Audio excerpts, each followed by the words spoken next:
네, 안녕하세요. 오늘은 스바스 호세아 편입니다. 자, 네, 여러분 호세아서 혹시 말씀 읽어본 적 있어요? 오, 역시 은혜. 호세아서 말씀 읽어본 사람? 우리가 그렇기 때문에 이 자리가 있는 거예요. 읽어봤으면 여기 안 와도 되지. 자, 여러분, 우리가 제이어스의 여호와께 돌아가자라는 찬양을 통해서 그 찬양의 가사, 이 호세아서의 내용이 어느 정도 굉장히 청년들의 마음 가운데 와닿아지고 익숙해지고 또 예배로 나아가는데 좋은 말씀이 되었는데, 과연 이 말씀의 배경이 어떤 역사적인 상황 가운데서 전해진 말씀이고, 또 오늘날 이 호세아서를 읽는 우리들이 삶에서 어떻게 호세아서의 말씀을 적용해 나가고 실천해 나갈 수 있는지에 대해서 한번 공부해 보도록 하겠습니다. 여러분, 성경에서 굉장히 멋진 러브 스토리가 있어요. 근데 그게 바로 호세아에 나오는 러브 스토리입니다. 호세아를 공부하기 전에 짚어볼 것이 있어요. 자, 성경에 굉장히 멋진 러브 스토리가 있는데 그게 어디에 나온다고? 호세아. 네. 호세아 공부하기 전에 짚어볼 게 있는데, 여러분 혹시 신앙생활을 하다가 이런 생각 해본 적 없어요? 가끔씩 하나님께서 이해할 수 없는 명령을 하실 때, 나는 이게 납득이 되지 않는데 하나님이 좀 나에게 부담스럽거나 전혀 이해가 되지 않는 명령을 하실 때 있었나요 혹시? 예를 들면 본인이 이렇게 하라고 하셨는데 얼마 안 있다가 반대로 말하시는 거예요. 가장 대표적인 게 사도행전에서 고넬료 환상, 베드로가 봤던 고넬료 환상이 그랬어요. 왜냐하면 하나님께서는 분명히 율법을 통해서, 모세를 통한 율법을 통해서 하나님의 백성들이 거룩하게 구별되기 위해서 먹어야 될 음식과 먹지 말아야 될 음식들을 레위기 11장과 신명기 14장에서 분명히 리스트를 해놨어요. 거기 막 삼겹살도 있고 꼴뚜기도 있고 새우도 있어요. 너무 불행해요, 그렇죠? 제가 다 좋아하는 건데 하나님께서는 이걸 구약에서 이 음식들을 먹지 말라고 분명히 언급하셨는데, 사도행전에서 베드로가 이방인 고넬료를 만나러 갈 때 처음 하나님이 말씀하시는 것과는 어긋나는 것, 이런 명령을 하실 때가 있어요. 또 대표적인 예로 선지자나 제사장이나 사역자들이 구약에서 이런 거룩한 하나님의 백성들은 경건한 여자하고만 결혼하라고 했어요. 그런데 오늘은 호세아서 말씀을 보면 그렇지 않은 여자와 결혼하라고 명령을 하시는 거예요. 우리가 이스라엘 이야기를 잠깐 해보려고 하는데, 제가 카톡에다가 한 가지 이미지를 보내놓겠습니다. 그것을 보면은 좀 도움이 될 거예요. 그걸 보시면서 따라오시면 되겠습니다. 저희가 지금 믿음교구에서 다윗 성경 공부를 하고 있어요. 다윗은 하나님을 경외했고 순종해서 복을 받았지만 그의 아들 솔로몬이 우리가 잘 알고 있듯이 지혜를 구했고 하나님을 어렸을 때 경외했지만 나중에는 타락합니다. 그 애가 어디에 잘 나오죠, 대준씨? 네? 다 아는 거예요. 어디에 나온다고요? 신명기 17장에 왕의 법이 나와. 하나님께서 왕이 되면 너희들이 이렇게 나라를 다스리고 통치해라는 왕의 법이 신명기 17장에 나오는데, 따라해볼까? 병은하 금지. 병마를 많이 두지 말고, 아내를 많이 두지 말고, 은금을 많이 쌓지 말라. 그리고 신명기 17장 18절에 있는 율법서의 등사본을 아침과 저녁마다 주야로 목사님들, 레위 제사장들을 곁에 두고 늘 하나님 말씀을 묵상하면서 하루의 시작과 끝을 하나님께 드리고 나라를 정치하라고 했어요. 근데 이 세 가지 하지 말라는 것을 다 한 왕이 바로 솔로몬 왕이에요. 그것이 바로 열왕기상 11장에서 두드러지게 드러나고, 이 솔로몬의 죄악으로 말미암아 열왕기상 12장에서 하나님의 백성들이 분단 국가가 되어버리는 슬픔을 겪게 됩니다. 그게 바로 지금 제가 카톡에 보내드린 북이스라엘과 남유다로 나눠진 분단 국가의 모습이에요. 그런데 그림을 보시면 알겠지만 첫 번째 북이스라엘의 왕은 그 당시 우리로 오늘날 말하면 노동부 장관이었던 솔로몬의 신하 여로보암이었고, 남유다의 첫 번째 왕은 솔로몬의 아들이었던 르호보암이었어요. 근데 여러분, 그 남유다 이렇게 지도 파란색으로 된 데 보면 두 지파가 써 있죠. 한번 읽어볼까요? 어디 어디죠? 시작. 유다 지파랑 베냐민 지파. 그리고 나머지 10개 지파가 모두 북이스라엘에 속해 있었어요. 네, 무슨 말이냐면 남유다랑 우리 남한이랑 북한이랑 지금 볼 때 이스라엘의 12지파 중에 어디에 지금 굉장히 많은 지파가 쏠려 있죠? 북이스라엘에. 근데 문제가 있어요. 여로보암이 통치할 때 뭐냐면 이스라엘 민족은 하나님을 경외하는 민족이었어요. 그럼 예배하러 예루살렘을 가야 되는 거야. 지금 빨간 색깔 지도에서 남쪽 남유다 쪽에 있는 예루살렘으로 가야 되는 거야. 그러면 여로보암 입장에서는 북이스라엘을 통치할 때 어떤 문제가 있냐? 민심을 다 뺏겨버리고 남유다로 도망갈까봐 이 여로보암 왕이 머리를 씁니다. 그게 바로 옆에 오른쪽 지도예요. 북이스라엘의 지도에 보면 제가 동그라미 두 개를 놨어요. 베델과 단. 북이스라엘의 최북단 지역 동그라미 되어 있는 곳은 바로 단이에요. 헬몬산에서 흘러나오는 요단강 상류 지역인데 이 단 지역과 또 북이스라엘의 최남단인 베델, 이 여로보암 왕이 베델과 단에 금송아지를 놓고 금송아지 우상숭배를 하게 했어요. 그래서 이 금송아지가 다른 이방신이 아니라 하나님이라고 가르치는 거예요. 그래서 하나님을 예배하라고 했는데 이스라엘 백성들이 그래서 우상숭배 문화들이 시작되는 거죠. 그리고 두 번째는 제사장들이나 사역자들이 다 남유다에 있으니까 돈만 내면 아무나 사역자 증서를 주고 만들어서 주니까 제사장 행세를 했던 거야. 북이스라엘에서는. 그리고 이 북이스라엘 역사 중에 우리가 기억해야 할 게 빨간색 북이스라엘 남유다랑 어디가 더 먼저 망할까?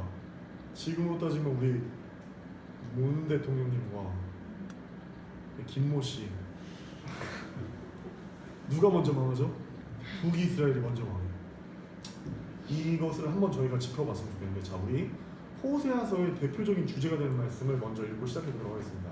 자, 우리가 이렇게 역사적 배경을 살펴보고 3장 1절에서 3절까지 우리 한번 읽어보도록 할게요. 호세아서 3장 1절에서 3절입니다. 시작. 여호와께서 내게 이르시되 이스라엘 자손이 당신을 섬기고 건포도 과자를 즐길지라도 여호와가 그들을 사랑하나니 너는 또 가서 타일의 사랑을 받아 음녀가 된 그의 여자를 사랑하라 하시기로 내가 은 15개와 보리한 홍멜과 등으로 난 은을 사고 내게 이르기를 너는 많은 날 동안 너와 함께 지내고 은행하지 말며 다른 남자를 따르지 말라 나도 내게 그리하리라 하였노라. 이 말씀은 이스라엘 민족이 지금 제가 설명드린 대로 베델과 단에서 다른 신을 섬기고 우상숭배를 했었어요. 그런 이런 불순종으로 인해서 결국에는 아수르람 제국이 망하게 돼요. 제가 카톡창에다가 한 가지 사진을 더 보낼게 한번 봐주세요. 자, 이 이미지를 보면 빨간색 동그라미가 되는 곳이 있어요. 그렇죠? 아수르 제국이 이 북이스라엘 망하게 한 아수르 제국이 어떤지를 나타내주는 고대 근동의 문헌인데 이 당시에 시계를 차고 있는 거예요. 이게 어마어마하게 발달한 선진문물. 아수르 제국은 우리나라로 말하면 한일합병 시대 때 망한 거야. 근데 지금 벌써 시계가 만들어진 나라였어. 엄청나게 발전했다는 것을 알 수가 있죠. 그리고 제가 사진을 또 하나를 더 보내볼게요. 아수르 제국이 어떤 나라인지에 대한 이해를 돕기 위해서. 자, 사진이 가고 있습니다. 자, 이 두 번째 사진을 보면 이거 무슨 사진 같아? 얘들아? 좀 알기가 힘들죠? 이게 놀랍지만 고대 유물인데 바닷속을 그려놓은 거야. 근데 이게 수중 침투 부대야. 물속에서 이 빨간색 동그라미 한 게 물속에서 공기주머니를 가지고 올라가는 이 그림이에요. 공기주머니. 그러니까 수중 침투, 이 산소통 같은 거를 가지고 바닷속을 이렇게 다니는 거야. 근데 이 아수르 제국이 군대가 엄청 막강했는데 그 당시 고대 근동에서 이 공기 주머니를 가지고 수중 침투 부대를 갖고 있는 제국은 어마어마한 전투력이 놀라운 선진 문물. 근데 이 아수르 제국이 얼마나 잔인했냐면 아수르 제국이 제가 지도를 하나 보내드리면 어마어마하게 이 넓은 영토를 가지고 있어요. 또 잠깐만 기다리세요. 지도를 보내드릴게요. 자, 세 번째 지도가 가고 있습니다. 자, 지도 보이나요? 여기 고대 근동이에요. 지금 사우디아라비아, 터키, 막 이집트, 이스라엘, 이라크 다 있는 땅인데 노란색으로 표시된 데가 아수르 땅이야. 엄청나게 넓죠. 이 넓은 제국을 다 다스리려면 힘으로 다스려야 된다는 생각이 있었어, 아수르 제국은. 그래서 포로로 데려오는 민족들이 말을 안 들으면은 피부 껍질을 다 벗겨버렸어요. 그래서 우리가 가장 잘 알고 있는 사마리아 여인 요한복음 4장 얘기 알잖아요. 그 혼혈 이주 정책을 이 아수르 사람들이 했던 거야.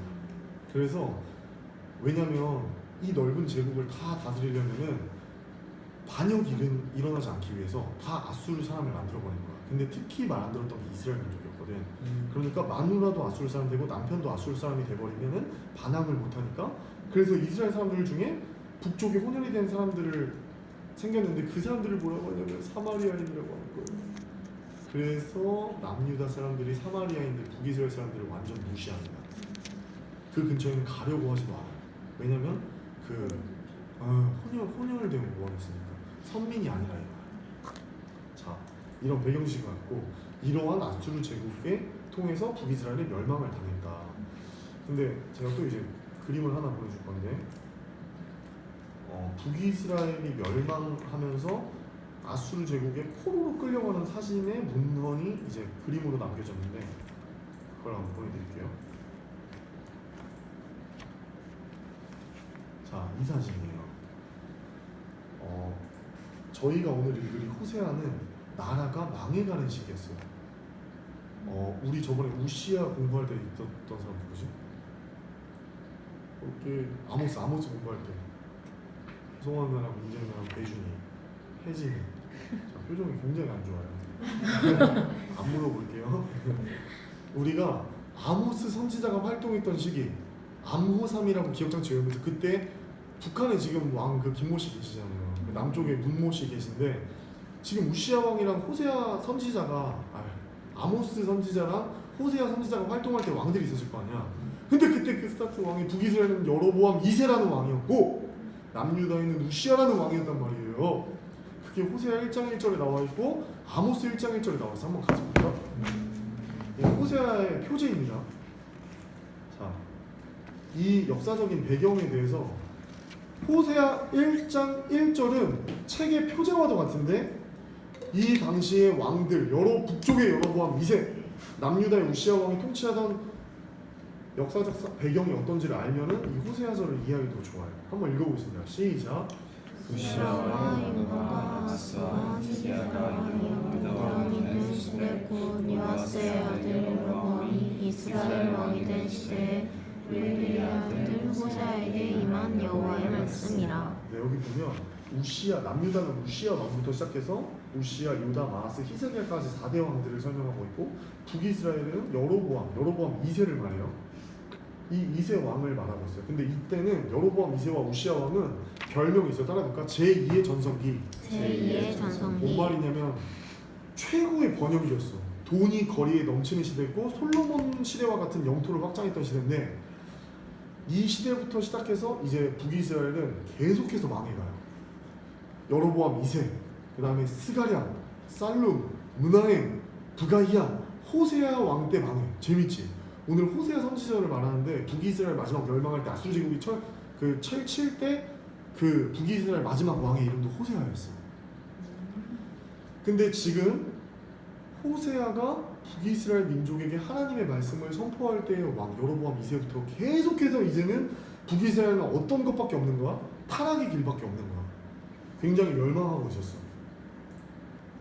그때 이제 한 가지 또 우리가 알아야 될 게 있어요. 자, 제가 그 사진을 하나 보여드릴게요. 제가 그 사진 좀 안 보일 수도 있는데 한번 여러분 이번 주 설교 때 박대영 목사님이 가나안 신들에 대해서 얘기했던 거 혹시 기억나요? 샬롬. 그럼 제가 설명해 보도록 하겠습니다. 그냥 들으면 돼요. 북이스라엘 왕 중에 오므리라는 왕이 있었어요. 근데 그 오므리의 아들이 바로 아합 왕인데 북이스라엘 가장 나쁜 놈 하면 아합이요. 이 아합 왕의 아내였던 사람이 바로 이세벨이에요. 근데 이 이세벨이라는 여자가 어떤 여자냐면 두로와 시돈이라는 지역을 예수님께서 사복음서에서 가져요. 근데 그 두로와 시돈이 고향인 여자야. 근데 이 이세벨의 또 아빠의 이름이 뭐냐면 따라볼까? 엣바알. 에바. 그 엣바알의 뜻은 뭐냐면 바알의 사람이라는 뜻이야. 그러니까 바알 신 전체를 총괄하는 바알 신 제사장이었어. 누가? 이세벨의 아빠가. 그러니까 근데 그 이세벨의 아빠가 어땠냐면 두로 왕을 죽인 다음에 자기가 왕이 되고 자기의 딸을 북이스라엘의 며느리로 준 거야. 그래서 그 자기 딸 이세벨이 아합 왕이랑 결혼했는데 이때 이세벨이 북이스라엘에 온갖 바알 신상과 아세라 신상을 그 바알 종교의 문화를 가지고 북이스라엘에 들어온 거예요. 자, 이제 우리나라의 공식 종교는 바알 종교야. 바알과 아세라 신상을 뿌리내리도록 만든 여자가 바로 누구다? 북이스라엘의 이세벨이다. 그래서 아합의 그 오므리 왕조 또는 아합 왕조라고 하는데 그때 이제 북이스라엘에 바알과 아세라를 숭배하는 게 넘쳐났어요. 근데 제가 보여주고 싶은 그림이 있어. 네, 이건데 자.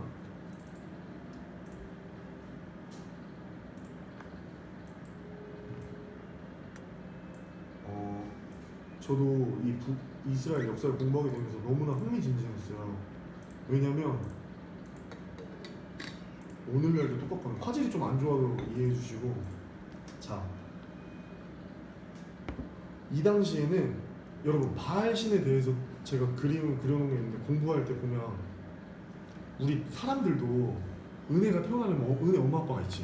근데 그 가나안 사람들의 사고방식을 보면은 그 신의 개념이 정리가 되는데 사람들도 내가 태어나려면 아빠 엄마 있었던 것처럼 신들도 이 바알 신이 태어나려면 아빠 신과 엄마 신이 있었다고 생각한 거야. 근데 그 신이 뭐냐면 아빠 신이 바로 황소신을 뜻하는 엘 신이고 바알 신의 엄마 신이 바로 아세라 신이야. 그래서 이 가나안 땅에는 엘 신인 최고의 남자 신인 엘 신과 최고의 여자 신이 아세라 신이 있었고 그 둘이 결혼해서 난 신이 바알 신이라고 있었어요. 근데 그 바알 신은 우리가 뜻이 뭐냐면 폭풍의 신이야. 그 말은 뭐냐면 이 바알 신 그림 제가 가나안 신들에 보낸 거 사진 중에 가나안 신들 PPT에 막 글씨 써놓은 거 있고 또 밑에 어떤 PPT에 파란 색깔 사진 보여요? 배경? 그게 바알 신이야. 이게 지금 손을 이렇게 들고 있는데 여기에 사실은 번개창이 있어. 그 말은 뭐냐면 폭풍과 번개를 내린다는 거야 바알 신이. 자, 이스라엘의 그 당시에 제사 의식은 굉장히 슬펐어요. 왜냐면 제 여동생이 강아지를 굉장히 좋아해요. 옛날에 슌이라는 강아지를 키웠는데 슌 수민이가 죄를 한번 지을 때마다 이스라엘 그 당시에 제사 방법을 하나님께 회개하려면 수민이가 너무나 사랑하는 그 슌이를 수민이 손으로 죽여야 돼. 근데 그 슌이가 비명을 지르던 말던 그것을 잡고 제사 집례자가 그 제사장이 레위 제사장이 6가지 절차 중에서 그 봉헌자 수민이가 꼭 해야 되는 절차가 있는데 그게 바로 도살과 각드는 거야. 그거는 깊이 그 사랑하는 애완동물을 죽이면서 나의 죄를 깊이 반성하는 거지. 이스라엘의 제사 방식이 그랬어. 레위기를 통해서 하나님이 알려준 제사 방식이었거든. 그러니까 굉장히 슬프고 깊은 반성과 회개가 일어났는데 대박 사건이에요. 가나안 땅에 들어갔더니 가나안의 예배 방식과 종교 의식이 서프라이즈 음란 파티요. 여자들이 춤을 추고 야한 복장을 입고 시루라기 같은 옷을 입거나 옷을 벗고 나서 남자들과 온갖 음란한 짓을 하는 게 가나안의 제사 의식이었어요. 왜냐하면 가나안 신들의 사고 속에 아까 말했던 엘신과 아세라신, 바알신과 아세라신, 바알신과 아스타롯 이 남자와 여자들이 서로 부부관계를 맺어야지 그 농작물이 잘 자란다는 생각이 있어서 신들을 흥분시켜야 된다는 그 사고 방식이 있었던 거예요. 그래서 그 신전에다가 음란 파티를 벌이고 그 당시에 집례자들은 대부분 사제가 여자들이었는데 그들을 이제 카도시라고 불렀어요. 그들은 자기 자신들을 거룩한 하나님의 딸이라는 거야. 그러면서 우리가 생각하는 보통 매춘부가 아니라 신전 창녀를 말해요. 그래서 그 3,000명의 신전 창녀들이 바알 그 우상 전에서 그러니까 이스라엘 사람들이 들어가면 제가 마지막 그 사진 보면은 여러분 이스라엘 종교는 그 성막밖에 없어요. 그리고 자기가 가장 사랑하는 애완동물이라고 안 적혀있고 레위기 보면 1년 된 흠없는 어린 수순양 혹은 숫송아지라고 나와. 그래서 뭔가 슬프고 거룩한데 바알 신은 서프라이즈, 나의 욕구도 채워주고 너무나 선정적이고 눈에 보이고 화려하고 막 향을 피우고 우상까지 있어요. 그런데 내가 하고 싶은 욕구도 충족해주는데 하나님께 예배하는 거예요. 가장 중요한 건 가나안 그 예배 방식은 바알과 아세라를 하나님이라고 가르쳤다는 거예요. 다른 신이 아니야. 그러니까 이스라엘 민족들이 눈이 막 뒤집히고 재미없는 이스라엘 제사보다 바알 예배는 너무나 버라이어티했다. 그래서 이스라엘 민족들이 바알 종교에 많이 빠지게 되었다는 것이 이제 역사적 배경이에요.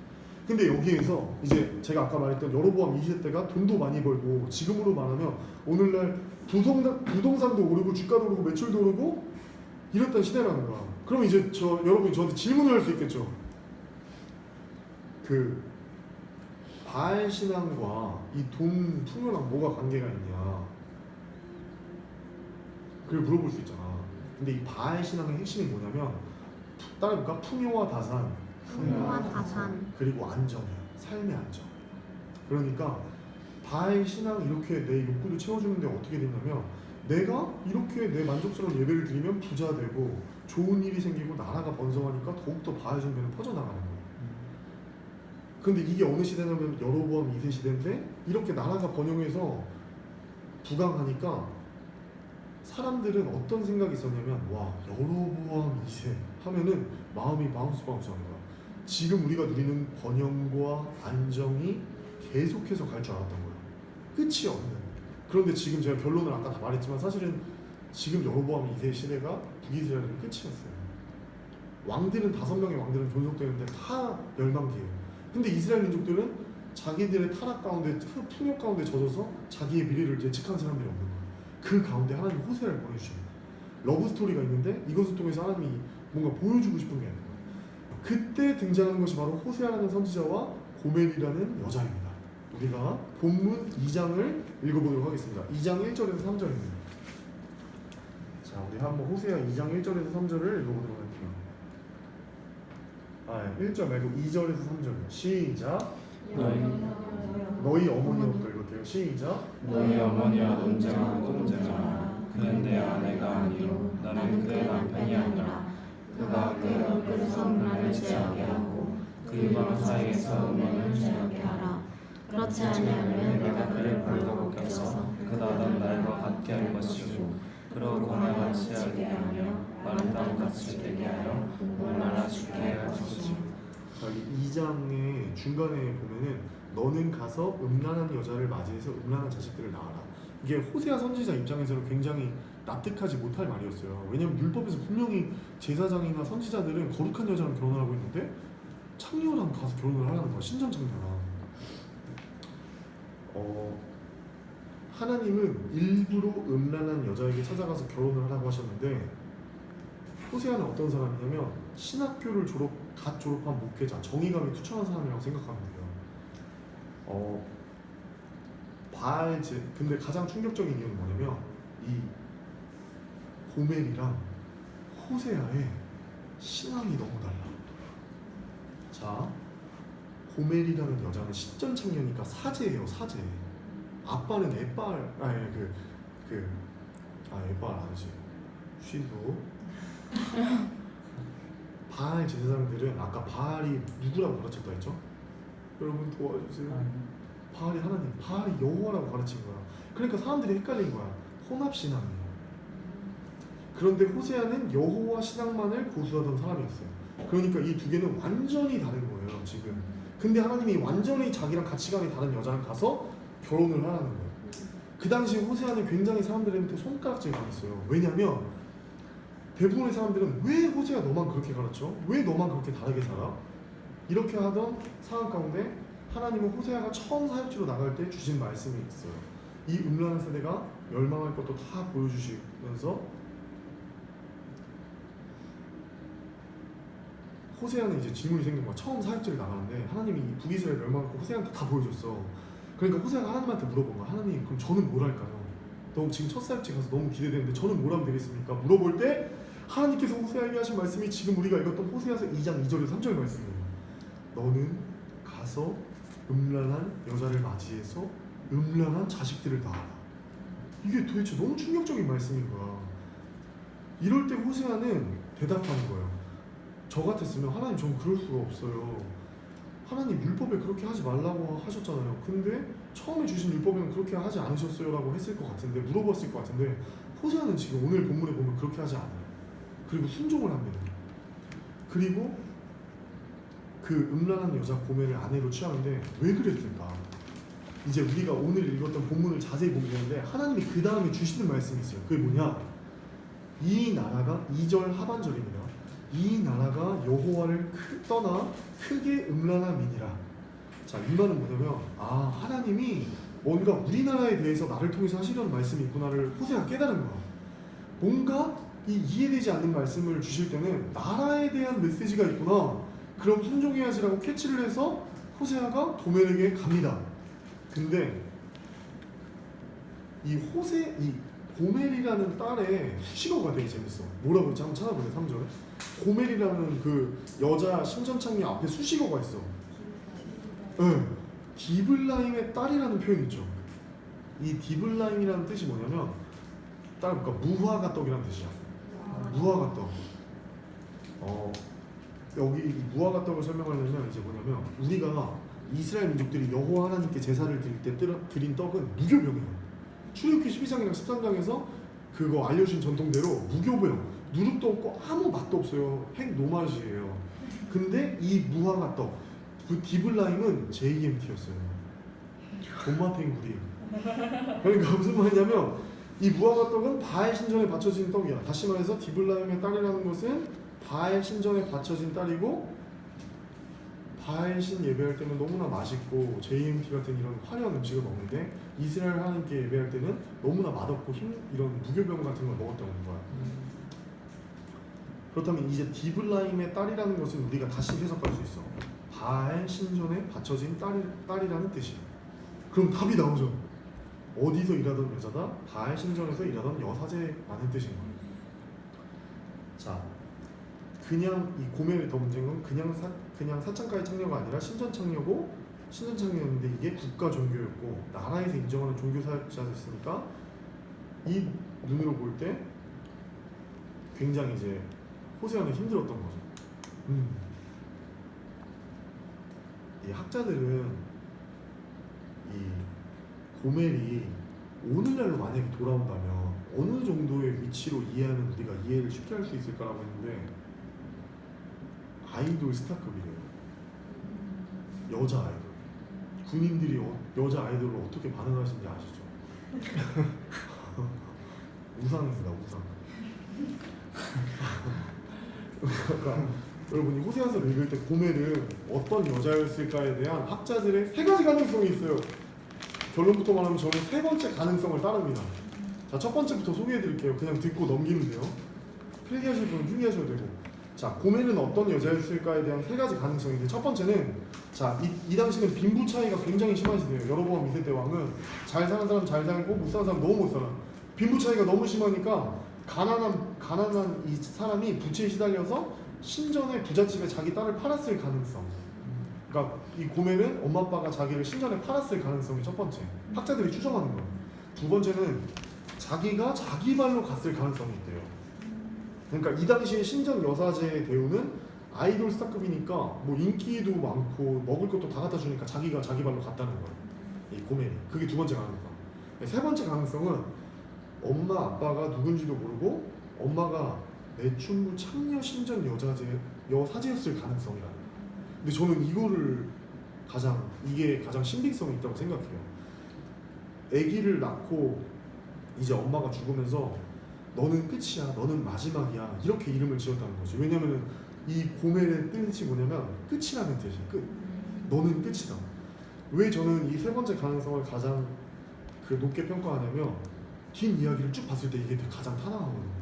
제가 뒷이야기들을 보겠습니다. 고멜은 하나님이 호세아한테 고멜 그 음란한 여자랑 가서 결혼하라 그랬는데, 이 음란한 여자가 이 호세아를 따라가. 이것도 웃기지 않아? 음란한 여자가 바알신 숭배하는데 저 거룩한 막 왕따 같은 호세아가 결혼하자고 했는데 따라가는 거야. 고멜은 왜 호세아를 따라갔을까, 대준아? 빠른 진행을 위해서 제가 알고 있습니다. 자, 호세아는 구원이라는 뜻이고 이름이, 고멜은 끝이라는 뜻이에요.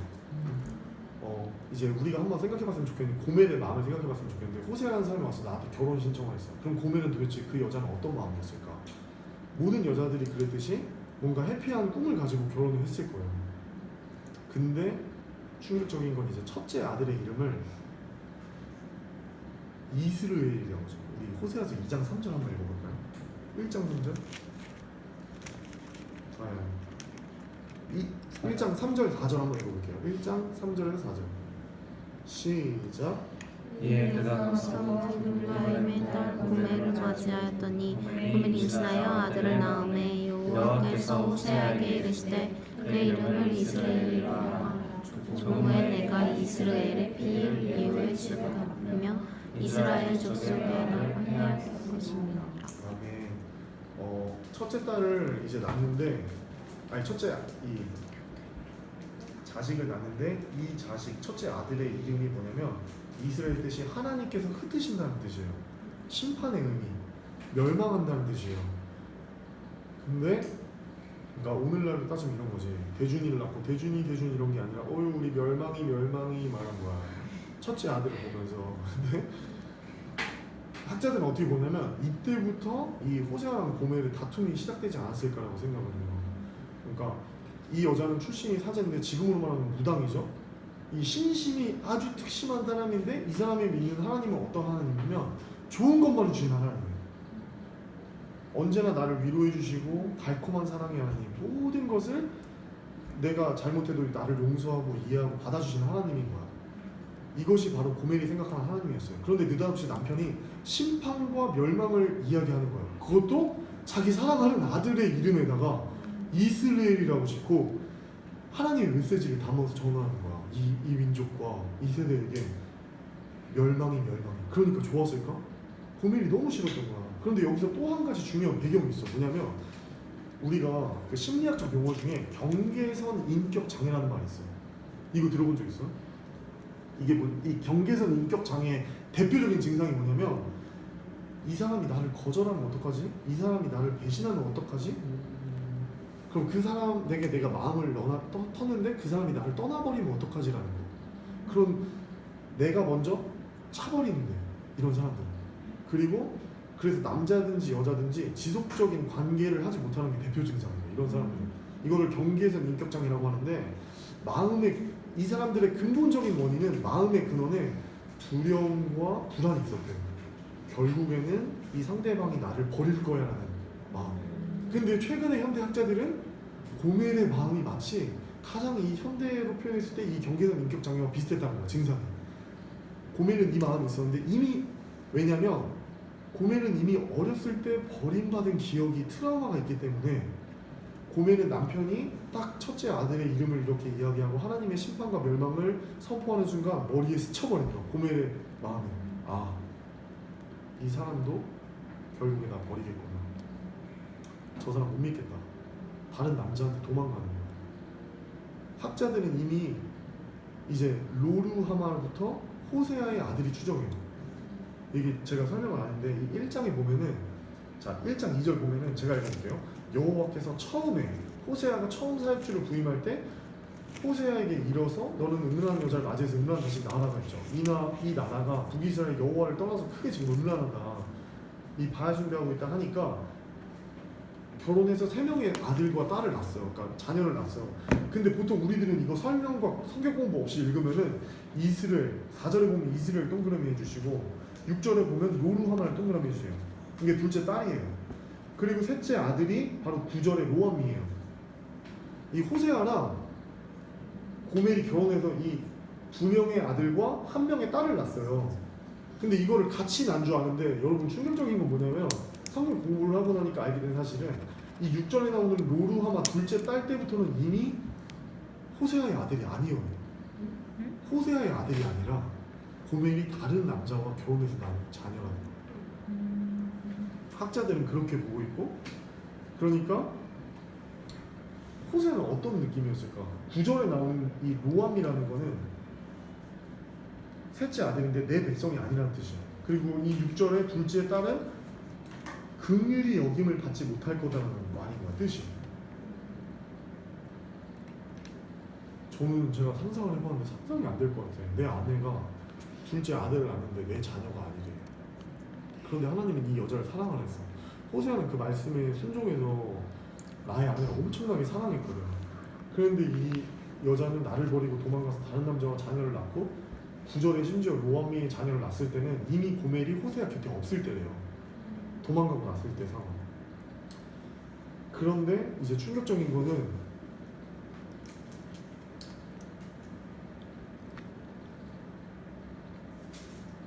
저는 그러니까 여러분 이거 한번 생각해봤으면 좋겠어요.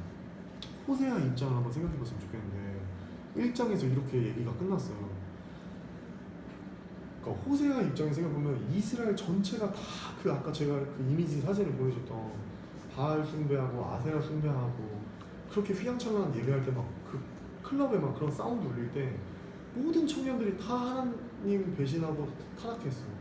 그런데 나만 왕따를 당하면서까지 하나님을 숭배하겠다고, 하나님 경외하고 하나님 예배하겠다고 헌신하고 내 인생 전체를 걸었는데, 그래서 하나님의 명령에 순종할 수 없는, 이해되지 않는 명령에도 순종했고 그 아내를 사랑하면서 여기까지 왔는데 그 대가가 이건 거야. 아내는 바람을 폈고 나는 신실한 사랑을 했는데 아내가 바람을 피고 떠나버려. 그때 호세아가 울고 있을 때 하나님의 음성이 들려요. 호세아야, 근데 이게 내 마음이야. 이게 바로 이스라엘, 북이스라엘을 향한 나의 마음이야. 사랑하는, 내가 북이스라엘을 너무나 사랑하는데 나의 사랑을 버리고 눈에 보이는 각기 자기 소견에 오른 대로 떠나버린 이 북이스라엘 청년들의 모습이야. 이때 호세아가 깨닫는 겁니다. 그 마음을 그대로 토해내면서 전 북이스라엘 돌아다니면서 호세아는 하나님 말씀을 전해요. 돌아와라. 하나님께로 돌아와라. 이제 제발 돌아와라. 우리 백성이 지식이 없어서 망하는 거야. 우리 한번 3장 1절에서 3절 말씀을 다시 한번 읽어볼까요? 자, 여러분 여기서 성경 공부를 했으니까 이제 꼭 알았으면 좋겠어요. 1장과 2장이 한 세트로 묶어주고 이 3장으로 넘어갈 때는 그냥 시간적인 순서가 아니라 굉장히 많은 시간이 지났다는 거예요. 자, 고멜이 호세아를 떠난 다음에 젊었을 때 호세아가 고멜을 결혼했는데 그럼 고멜이 되게 예뻤겠죠. 근데 지금 3장에서 하나님께서 자기를 배신하고 다른 남자와 바람이 난 이 고멜은 다른 남자에게 그 마음을 준 고멜에게 가서 다시 찾아가서 사랑하는 거예요. 더 힘든 말을 하라고 하는데 이때는 이미 고멜은 나이가 많이 들고 병이 쇠약해지고 여자로서 이 몸을 파는 여자로는 몸이 자기의 가치, 상품 가치인데 이게 다 잃어버렸대. 그러면서 보통 학자들이 설명할 땐 이런 거야. 그 매춘부들도 하다못해 심지어 나이가 많이 들면은 그 가치가 떨어져서 그냥 그 몸을 파는 게 아니라 그런 사창가에서 그냥 노예 어떤 신분으로 고대 근동 사회에서 잡일들을 하면서 버려진다는 거야. 근데 3장 2절에서 보면 내가 은 15개와 보리 한 호멜 반으로 나를 위하여 그를 사고 그에게 이르기를 너는 많은 날 동안 나와 함께 지내고 음행하지 말며 다른 남자를 따르지 말라. 나도 내게 그리하였노라. 이렇게 말을 하는 거야. 여기 2절에 은 15개와 보리 한 호멜 반이라는 게 은 15개랑 보리 한 호멜 반 이거 두 개를 합치면 은 30이에요. 근데 이게 뭐냐면 나중에 예수님을 팔게 되는, 가론 누나가 예수님 팔게 돼요. 여러분, 호세아 선지자의 이름의 뜻이 뭐였죠? 구원. 구약의 호세아 선지자와 엘리야 선지자와 여호수아 선지자와 예수님의 이름의 뜻이 완전 똑같아요. 이 호세아라는 책 자체는 예수 그리스도의 구속사를 예표하는 선지서예요. 제가 아까 초반부에 성경에서 굉장히 충격적인 러브 스토리가 있다고 했는데 그게 호세아서에 담겨 있다고 했어요. 호세아는 예수 그리스도를 예표이고 고멜은 하나님의 사랑을, 첫사랑을 떠나버린 저희들을 뜻해요. 그런데 저희들이 첫사랑을 잃어버리고 하나님을 떠나버린 상태에 하나님이 이 은삼십, 직접 자기의 스스로 자기의 피값을 주고 몸값을 주고 우리를 다시 돈을 주고 대가를 지불해서 사오시는 거예요. 그 이야기가 호세아서에 담긴 이야기입니다. 우리 한번 호세아서 호세아가 이렇게 하나님의 마음들을 전했는데 왜 이스라엘 민족들이 하나님에 대한 신앙을 잃어버렸냐의 이유가 호세아서 4장 1절에서 3절에 그리고 6절에 가장 잘 나와 있습니다. 호세아서 4장 1절에서 3절 읽어보겠습니다. 시작. 이스라엘 자손들아 여호와의 말씀을 들으라. 여호와께서 이 땅 주민과 논쟁하시나니 이 땅에는 진실도 없고 인애도 없고 하나님을 아는 지식도 없고 오직 저주와 속임과 살인과 도둑질과 간음뿐이요 도학하여 피가 피를 뒤임이라. 그러므로 이 땅이 슬퍼하며 거기 사는 자와 들짐승과 공중에 나는 새가 다 쇠잔할 것이요 바다의 고기도 없어지리라. 그럼 다음에 1절에 보면 그 6절 4장 6절도 읽겠습니다. 시작. 내 백성이 지식이 없으므로 망하는도다. 내가 지식을 버렸으니 나도 널 버려 내 제사장이 되지 못하게 할 것이요 내가 내 하나님의 율법을 잊었으니 나도 내 자녀를 잊어버리라. 아멘. 내 백성이 지식이 없으므로 망한다는 거예요. 근데 여러분 여기서 말하는 호세아 4장 6절에서 말하는 지식은 그냥 어떤 이런 우리가 공부해서 어떤 지금 우리가 공부하는 그런 역사적인 배경이나 이런 지식을 말하는 게 아니에요. 이 지식의 의미가 가장 잘 나타난 게 호세아서 6장 6절의 말씀이에요. 자, 호세아서 6장 6절을 한번 찾아보겠습니다. 찾아서 읽어볼게요. 시작. 나는 인애를 원하고 제사를 원하지 아니하며 범죄자다 하나님을 아는 것을 원하노라. 자, 여기서 6장 6절에 하나님을 안다라는 표현이 나와요. 여기서 하나님을 안다라는 이 알다의 히브리어 동사는 야다인데 지식적인 알이 아니라 부부가 서로를 알듯이 깊이 아는 것을 말해요. 근데 이 이스라엘 민족은요 시내산에서 모세를 통해서 430년 동안 애굽에서 노예 생활을 하다가 자신들이 어떠한 거 잘한 거 하나도 없는데 하나님의 전적인 은혜로 홍해가 갈라지고 애굽의 열재앙들을 보고 출애굽 사건 그 어둠에서 바로의 통치를 받다가 빛의 통치로 오는 하나님의 구속사를 경험한 민족이었어요. 그리고 시내산에서 모세율법을 받으면서 하나님과 결혼을 했어요. 그래서 하나님이 이 호세아서에서 너는 나의 부인이고 하나님이 남편 된다는 걸 자꾸 말하죠.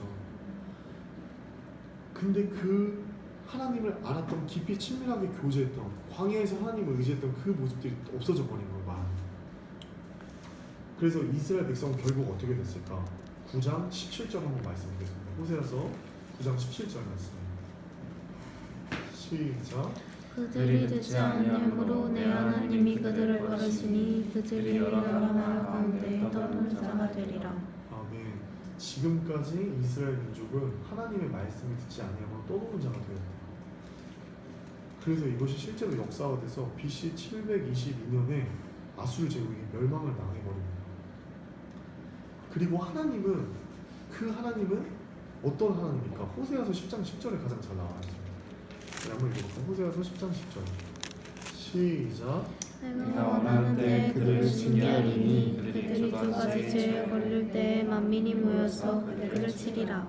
자, 내가 원하는 때에 그들을 징계하리니 하나님은 어떤 하나님이시냐면 바로 심판하실 수 있는 하나님이라는 겁니다. 이스라엘 민족들이 그 당시에 뭘 알았어야 되냐면 하나님은 사랑의 하나님, 바알의 종교 혼합신앙처럼 내가 원하는 모든 위로 내가 원하는 거를 이루어주시는 하나님이 아니라 심판도 하실 수 있는 하나님이라는 거예요.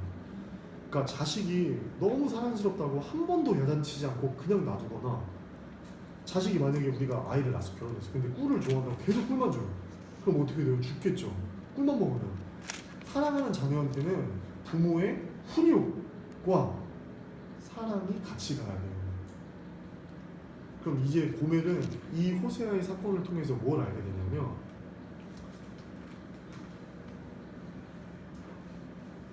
하나님이 어떤 분이신지를 깨닫게 됩니다. 아, 내가 그동안 알던 하나님은 내가 원하는 것만 해결해주는 하나님이었는데 그런데 지금 알게 되는 하나님은 사랑과 공의가 함께 있는 하나님이라는 것이죠. 그런데 그 공의가 바로 나에 대한 하나님의 사랑의 증거였다는 것을 이 호세아서 전체를 통해서 고멜이 깨닫게 된 거예요.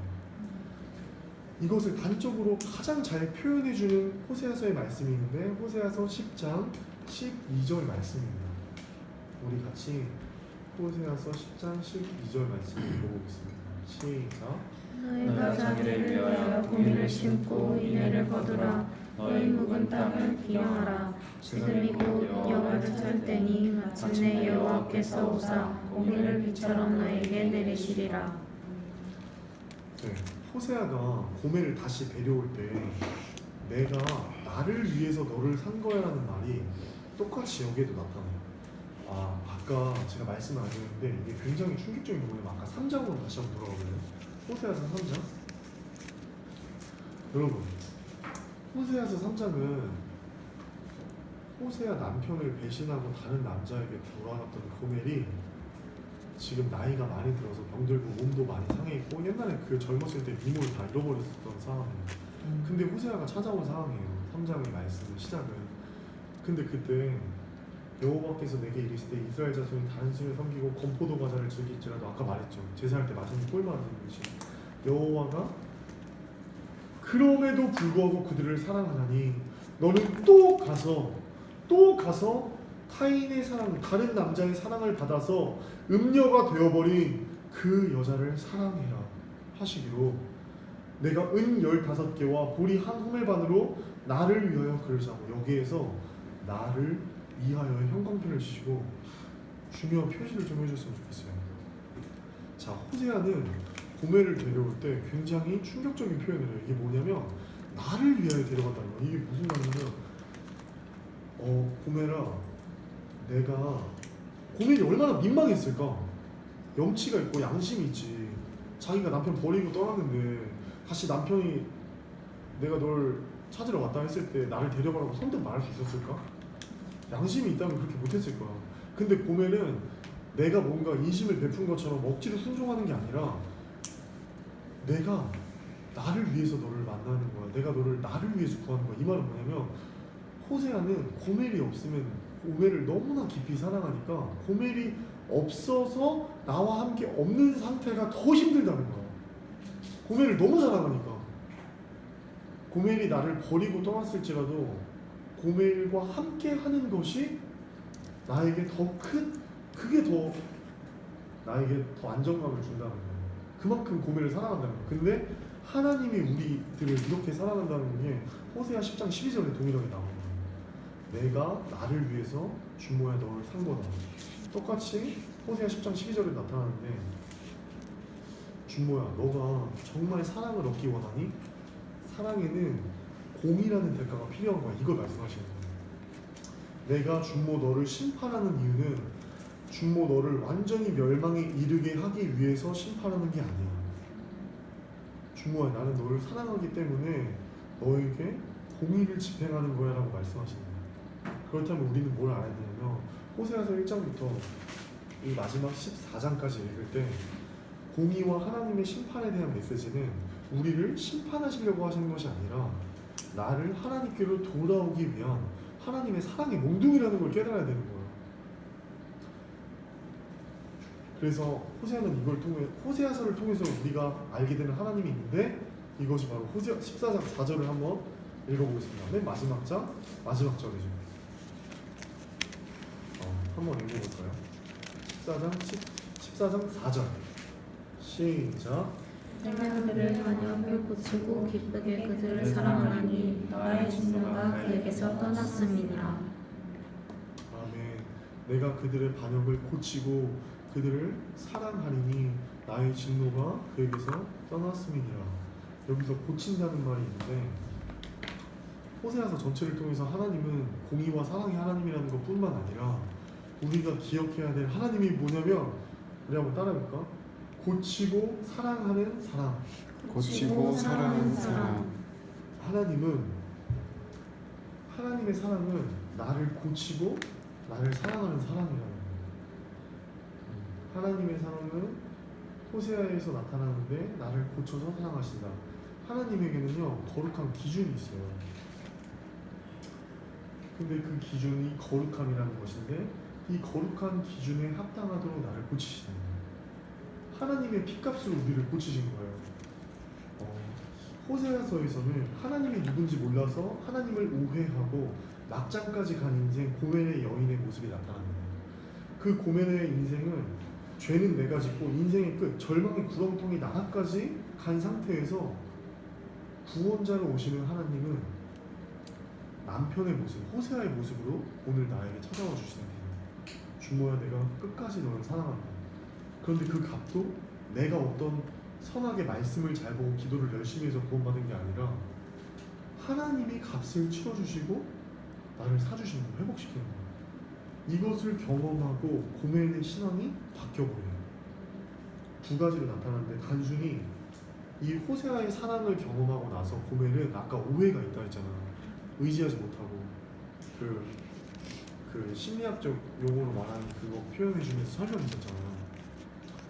이 고멜은요 단순히 호세아의 정숙한 아내로 변화하는 정도가 아니라 바알 신의 숭배자에서 하나님을 믿는 신앙으로 변화된 거예요. 나를 믿는 신앙에서 여호와를 의지하는 신앙으로 거듭나고 회개하고 구원받은 고멜은 또 다른 자신과 고멜을 찾아간다는 거예요. 이게 우리가 마지막으로 이 호세아서를 다 읽고 가져야 하는 액션 포인트예요. 우리가 호세아 그 여호와께 돌아가자는 찬양의 가사 있잖아요. 내 백성이 나를 떠나서 하나님을 떠나는데 하나님은 호세아서 6장 6절을 통해서 내 백성이 지식이 없어서 망한다고 하고 있어요. 근데 그 지식은 어떤 성경 공부를 통해서 얻는 지식이 아니라 내가 하나님과 가장 가깝고 하나님에 대해서 내가 생각하는 어떤 기준들로 하나님을 만드는 그 하나님이 아니라 오해를 없애고 하나님이 나를 얼마나 사랑하시는지를 찾아가는 그 순전한 하나님에 대한 아는 지식인 거야. 친밀한 교제. 근데 그것을 회복하게 되면 우리는 하나님의 사랑을 경험하고 내가 이제는 고멜에서 또 다른 호세아가 되어서 하나님의 사랑에 대해서 오해하고 있는 내 주변의 사람들에게 찾아가게 된다는 거죠. 이것이 바로 호세아서가 주는 오늘의 교훈입니다. 자, 우리 잠깐 쉬었다가 8장 8시 10분인데 8시 시간은 장절로 보고 있어요.